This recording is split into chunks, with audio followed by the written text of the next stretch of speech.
So you talked about so much about the legacy of the sophomores and how happy you are for them.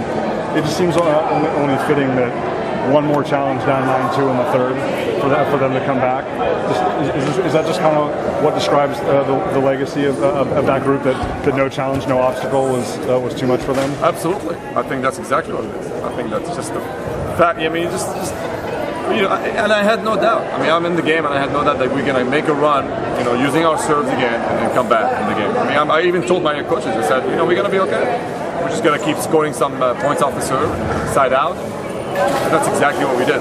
You know, it's just, again, it's a tribute to the sophomores.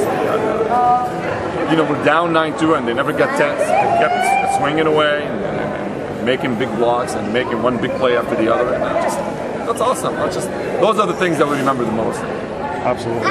And you talked about yesterday that like a freshman stepping up in a big moment, like a Brittany Elser, like a Kira Garino.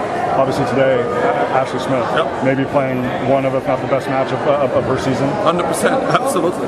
So, I mean, because obviously, as much as you needed Jasmine and V, and some of the other sophomores last year, obviously Saku rose up, Danetta rose up, Janelle rose up. Now we kind of see like, okay, this is what the next wave's going to look like. And it kind of started here today. Absolutely, 100%. I'm so happy for Ashley. I mean, I haven't seen, she has not hit double digit in a very long time. Just to see 10 kills out of her, and the big blocks, and even Jessica Burns played well.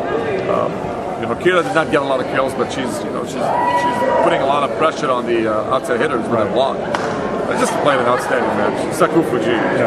Well, and I appreciate you bringing that up. We talked about it earlier. I mean, talk about a final stand.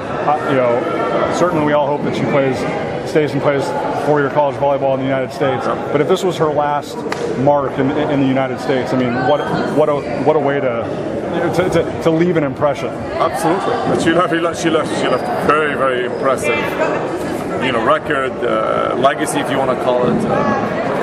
We learned a lot. I learned a lot from her. I mean, the girls, just the fact that she comes from a different country and she brings a different culture, and her volleyball IQ is a little bit, her volleyball experience is a little bit different from Japan.